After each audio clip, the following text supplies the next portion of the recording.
찬송가 283장 나 속죄함을 받은 후 찾으실 필요 없고요. 제가 여기 올리겠습니다. 네.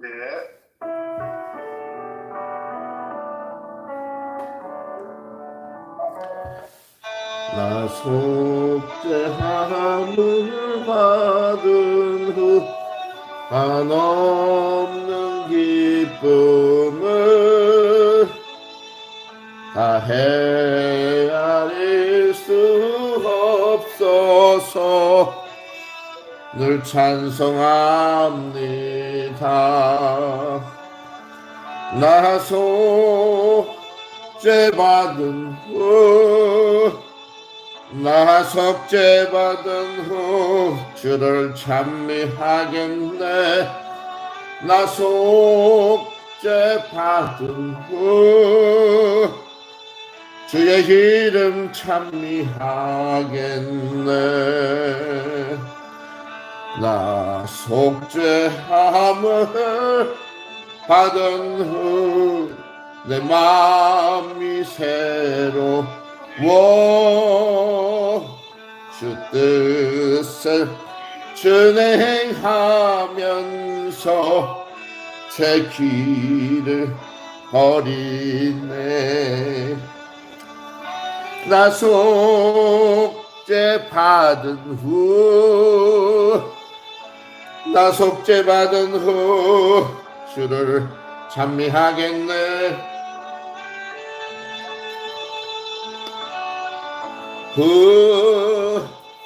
주의 이름 찬미하겠네. 나 속죄함을 받은 후 성령이 오셔서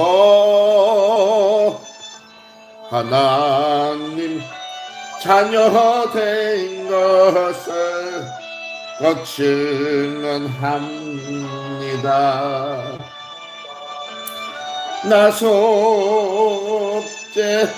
후 나 속죄받은 후 주를 찬미하겠네. 나 속죄받은 후 주의 이름 찬미하겠네. 나 속죄함을 받은 후 보혈의 공로로 내 주의 은혜 입으니 늘 평안합니다. 나 속죄받은 후 나 속죄받은 후 주를 찬미하겠네. 나 속죄받은 후 주의 이름 찬미하겠네.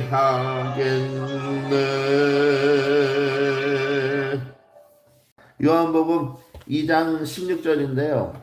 우리 화면 다들 보이시죠? 예, 보입니다. 예, 이거를 우리가 이제 한 목소리로 한번 읽겠습니다. 시작. 비둘기 파는 사람들에게 이르시되 이것을 여기서 가져가라.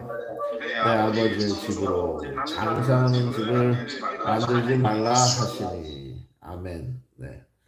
요 한 구절인데요. 우리가 지난 주일날은 그 요한복음 지금 계속 1장부터 보고 묵상하고 있는데요.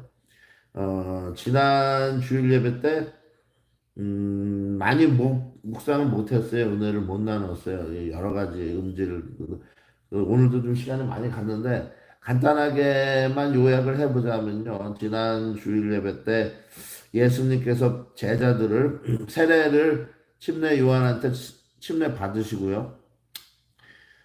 제자들을 부르시는 장면이 나왔죠. 거기서 이제 인상 깊었던 것은 빌립을 통하여서 나다나엘을 만나시는 장면이었는데요.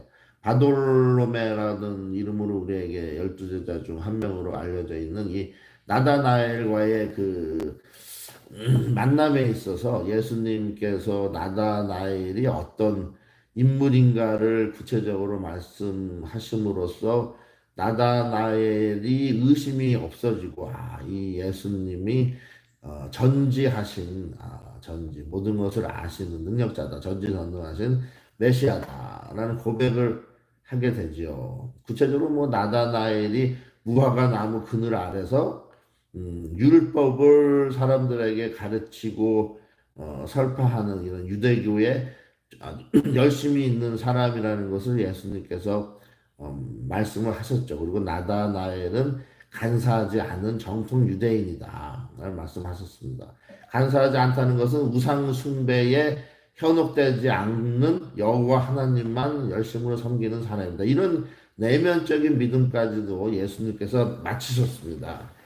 그런 사실을 보고 나다나엘의 의심이 어떻게 나사렛에서 메시아가 날 수 있느냐. 그러나 베들레헴에서 나신 거죠. 예수님은 태어나시기는. 그러나 자라신 곳은 갈릴리 나사렛이다. 예. 그래서 나사렛 예수님의 이제 공생의 사역이 시작되면서 오늘은 2장으로 들어와서 16절 한 절을 본 건데요. 그 절에 가나의 혼인잔치가 나옵니다. 처음 표적이죠. 예수님께서 공생의 활동을 시작하시면서 가장 처음 행하신 일이 기적이죠. 우리가 볼 때는요. 예수님의 차원에서는 기적이 아니지만 이 혼인잔치에서 물을 포도주가 떨어지니까 물을 포도주로 바꿨죠. 예수님께서 만드신 건데 어, 무에서 유를 창출하신 수도 있지만 물이라는 물질에서 포도주라는 물질로 완전히 성질을 변화시키신 거죠.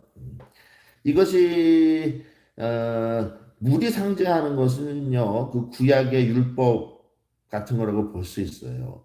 율법의 능력, 일시적인 죄사함, 그런 걸 상징하죠. 그러나 예수님께서 포도주로 바꾸셨을 때 이 붉은 피 색깔의 포도주는 예수님의 그 보혈을 상징한다고 볼 수 있죠. 그래서 보혈은 영원한 제사, 속죄의 능력이 있습니다. 그래서 우리가 십자가에서 흘리신 예수님의 보혈을 믿음으로써 그 피로 씻김 받아서 제사함을 받죠. 영원히 받는 겁니다. 그래서 예수님께서 첫 번째 행하신 기사가 혼인잔치가 또 상징하는 것도 있죠. 가령 우리 믿는 사람들, 교회는 예수님의 신부라고 합니다. 예수님은 신랑 되시는 거죠. 그래서 우리가 이 예수님과의 만남이 하늘에서는 이제 천국에서 열리는 혼인잔치인데요. 이 천국에서 열리는 혼인잔치에 우리가 가야 되겠죠. 신부로 초청받아서. 그래서 우리가 지금 이 자리에 있는 거겠죠. 네. 그래서 예수님의 제일 처음에 행하신 일이 결혼잔치, 즉 우리들과의 이방인 성도인 우리들과의 만남도 포함한 상징적으로 결혼식 잔치에서 물을 포도주로 바꾸셨다. 구약의 한계가 있는 율법의 구원을 무한한 능력의 영원 지속한 예수님의 보혈로 바꾸신 거죠. 그래서 이 가나의 혼인잔치가 우리에게 주는 의미는 굉장히 큽니다. 영적으로. 단순히 물을 포도주로 바꿨느냐? 그건 아니죠.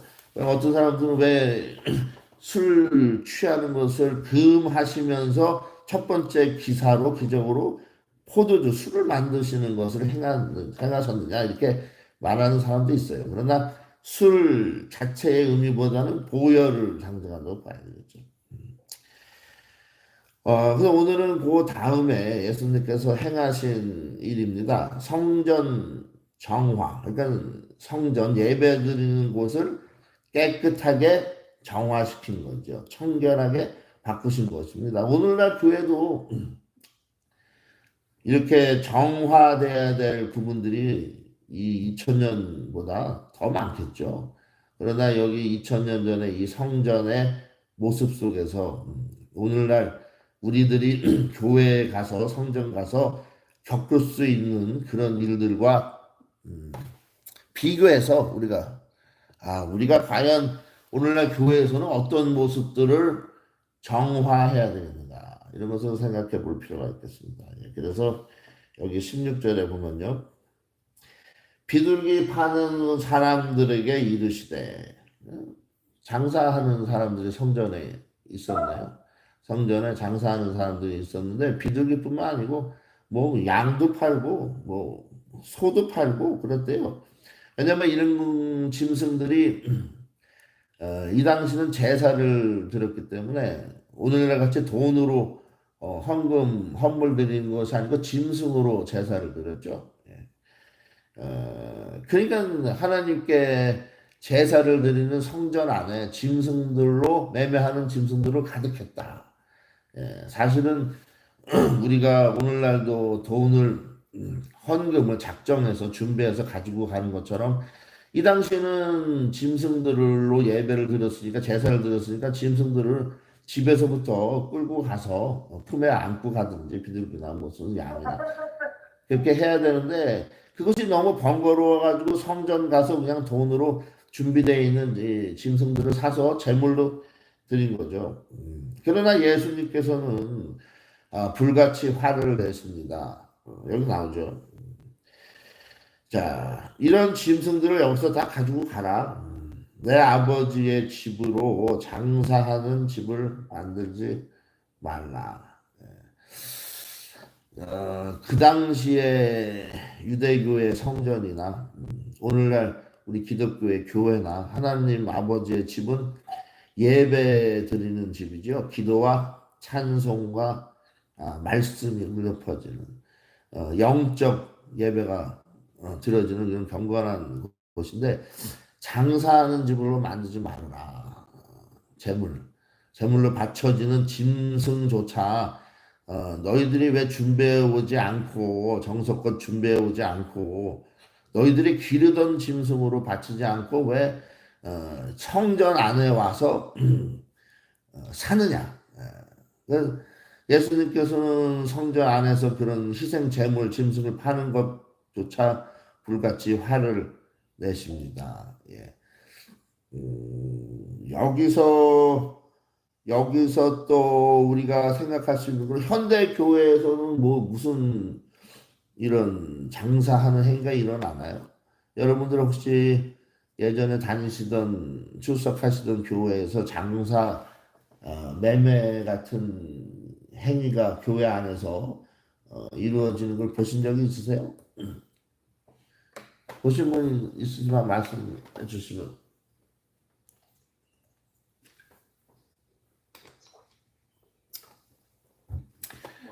그런 게 예, 아무도 없으신 것 같은데 저는 뭐 한국에선 제가 미국에 온 지가 35년 돼서 고등학교 졸업하고 바로 와서 한국에서 교회를 많이 못 다녀봤지만 미국에서 한인교회 큰 좀 대형교회 중형교회를 가면은 예배가 끝나고 나면 친교 시간에 그 음식을 사랑의 떡을 먹으면서 음식을 파는 그런 큰 교회들이 대다수 다 커지면 그런 행위를 합니다. 가령 2불씩 예, 친교 음식을 2불씩 뭐 돈을 매겨서 식권을 판매해서 돈이 오고 가고 예, 1불짜리가 막 교회 안에서 오고 가죠. 그런 행위는요. 지금 이 2000년 전에 예수님께서 성전을 정화하시면서 채찍을 휘두르시고 장사판들의 판을 뒤엎으시는 이런 엄청난 화를 내시고 우리 온유하신 겸손하신 예수님, 사랑의 예수님께서 공생의 3년 기간뿐만 아니고 예수님의 33년 인생에 있어서 이렇게 화를 내는 장면은 성전 정화 사건밖에 없어요. 음. 예수님께서는 예루살렘에 가실 적마다 예루살렘 성전에 가셔서 이렇게 성경에 지금 공관복음서 마태, 마가, 누가 이 공관복음서에서도 기록이 돼 있고요. 이 성전 정화 사건이 그리고 요한복음에서는 제일 처음에 가나의 그 그 혼인잔치에서 포도주를 만드신 기적 다음으로 이 기사가 나옵니다. 성전 정화 기사가. 그러나 공관복음서에서는 맨 끝에 예수님의 그 마지막 한 주간 고난 순환 주간에 이틀째 되는 날 예루살렘 성전에 들어가서 이렇게 성전 정화를 하시는 부분이 나와요. 그런 걸 봤을 때 우리는 예수님께서 예루살렘에 가실 적마다 그들은 장사를 하고 있었고 성전 안에서 예수님은 그걸 볼 적마다 똑같이 화가 나신 거죠. 의분을 참지 못하신 것입니다. 왜냐하면 하나님의 집은 예수님의 집이죠. 예수님의 여기 표현은 내 아버지의 집이라고 표현하셨지만 사실은 예수님 삼위일체 하나님이시죠. 하나님의 아들. 그래서 여기 아버지의 집이라고 하셨지만 예수님의 집입니다. 예수님의 집을 장사하는 집으로 2000년 전보다 오늘날은 더하죠. 왜냐하면 오늘날은 친교라는 것은 예수님의 피와 살을 우리가 받아 먹는, 나눠 먹는, 배부르게 먹는 사랑의 떡을 떼는 시간입니다. 그 사랑은 하나님 아버지로부터 오는 사랑이죠. 예수님의 피와 살을 찢으신 사랑입니다. 예수님께서 단순히 천주교 로만 캐톨릭에서 하듯이 요만한 포도주 잔과 요만한 손톱만한 떡 조각을 띄어서 상징으로 기념만 하는 형식 세리머니를 매번 볼 적마다 취하라는 식으로 기독교가 잘못 이해하는 교회들도 많아요. 그러나 이 못난 광대가 생각하기로는요, 제가 느끼기로는 우리가 교회에서 예배 중심으로 모여서 예배 드리고 나면 사랑의 떡을 꼭 떼야 됩니다. 매번. 그 떡을 음식을 먹으면서 예수님의 찢으신 살과 흘리신 피를 그 밥과 음료 마시는 물이라도 그렇게 예수님께서 주시는 귀한 생명의 양식처럼 살과 피처럼 받아 먹어야 되는 거죠. 예. 그것이 굉장히 중요한 사랑의 행위라고 봐요. 그리고 교회에서 그런 음식을 거저 베풀어 줌으로써, 아니, 거저도 아니죠. 헌금을 통해 다시 환원하는 거죠. 교인들이. 그런데 이런 사랑은요, 바로 하나님 아버지가 원하시는 사랑이고, 또 교회의 운영자들이, 지도부가 하나님의 아들로서 일꾼으로서 당연히 형제 자매들에게 베푸는 형제에서부터 나와야 돼요. 그러나 오늘날 교회는 음식조차 푼돈을 매김으로써 성전을 이미 더럽혔습니다. 그래서 제가 예수님의 이렇게 행하셨던 의분이라는 표현은 너무 과하고 교만한 표현이지만요. 한때 그래서 그런 혈기의 말씀 증거를 많이 했어요. 오늘날 그래서 결국 이 자유교회 온라인 교회까지 태동하기까지 우리 교회는 절대 그러지 말자. 우리는 여기 지금 목사님도 계시고 전도사님도 계시지만 우리 교회는 정말 한 형제 자매로 뭐랄까 하나님 뜻 그대로 성전에서 사랑만이 이루어지는 사랑의 떡을 나누는 그 떡이 바로 예수님의 살과 피라는 거죠. 그래서 우리가 성전, 오늘날 교회당, 예배당, 그것이 성전이 아니고 우리 믿는 사람들의 몸이 성전이라고 주장하지만 믿는 사람들이 모이는 교회당, 예배당에서 예배가 이루어지고 친구의 사랑이 이루어지기 때문에 말입니다. 우리가 교회당, 예배당을 단순히 생각할 수 없죠. 그 건물 자체 안에서 이루어지는 모든 예배와 친교, 사랑의 행위가 그 행위를 사랑의 그 거룩한 행위를 더럽히는 매매 같은 사랑 없는 이익 추구에 다시 말해서 교회를 비즈니스화, 장사화하는 이런 조금의 행위도 뭐 학원하도 마찬가지예요. 각하는 주중에 한글학교 여름 캠프를 하면서 애들한테 등록금을 받는다든가 뭐 이런 거는 안 되죠. 뭐 태권도를 가르쳐주면서 등록금을 받는 이런 행위가 비일비재하게 지금 한인 교회에서 벌어지고 있지만요. 그러나 우리가 추구하는 것은 지극히 성경적으로 교회에서 행하는 모든 행위는 사랑의 행위, 거저 베푸는 행위. 그러나 그 재원은 성도들에게서부터 자원해서 성도들의 자원하는 마음에서 하나님께 드리는 그 헌물로부터 하나님의 무한한 재정적인 능력을 뒷받침돼서 하는 거지. 예, 그렇습니다. 교회에 돌아가는 원리가 그런 거죠. 오늘 이 성전 정화 사건 통해서 예수님께서 하나님 아버지의 집, 교회, 그 건물을 포함한 우리가 모이는 이 교회가 말입니다. 정말 사랑이 기반이 돼서 거룩한 일이 기반이 돼서 모든 행사가 가령 교회 뜰에서 바자회를 한다든가 말입니다. 오늘 예수님께서 이런 현대 교회에 방문하셨다면 2000년 전하고 어떻게 어떤 말씀을 주셨을까요? 저는 아마 똑같다고 봐요. 또 화를 불같이 내시면서 이런 바자회 판을 뒤집어 엎으시고 그 푼돈 몇 불씩 오고 가는 그 식권 파는 그런 매매 현장에서 식판을 뒤집어 엎으시면서 불같이 화를 내실 거라고 봅니다. 내 아버지의 집은 예배드리고 사랑이 나누는 사랑의 떡을 나누는 즉 예수님의 거저주신 피와 살을 나눠주는 예수님의 생명값도 거저 이런 사랑의 아버지 집을 장사하는 집으로 만들지 말라는 거죠. 그래서 우리 자유계 모이신 여러분들은 절대로 그런 장사 같은 거에 때문에 의분을 일어나시는 일은 아마 자유계에서는 없을 것입니다. 이제 오늘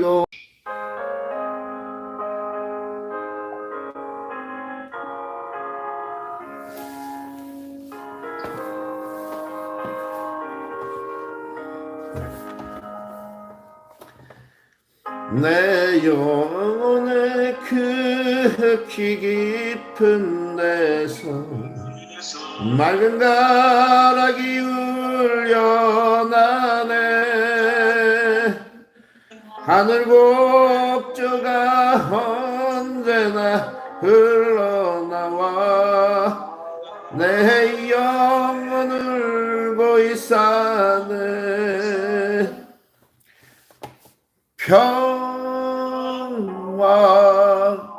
평화로다 하늘 위에서 내려오네. 그 사랑의 물결이 영원토록 내 영혼을 덮으소서. 내 마음속에 솟아난 이 평화는 깊이 묻힌 모배로다. 나의 보화를 캐내어 가져갈 자 그 아무도 없으리라.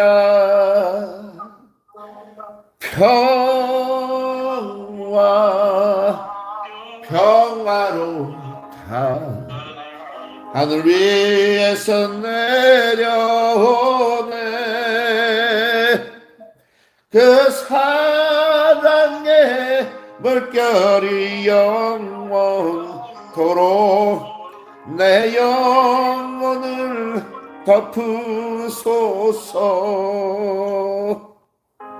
내 영혼의 평화가 넘쳐남은 주의 큰 복을 받으리라.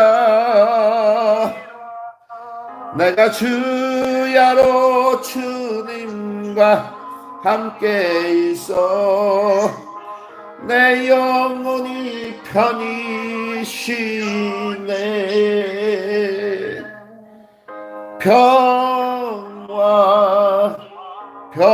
평화로다 하늘 위에서 내려오네.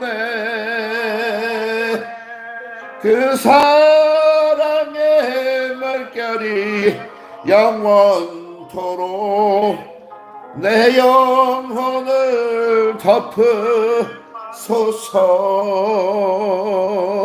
이 땅 위에 험한 길 가는 동안 잠든 평화가 어디 있나. 우리 모두 다 예수를 친구 삼아 참 평화를 누리겠네.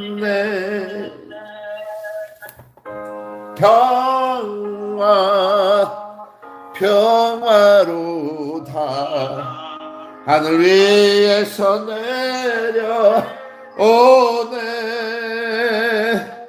그 사랑의 말결이 영원토록 내 영혼을 덮으소서.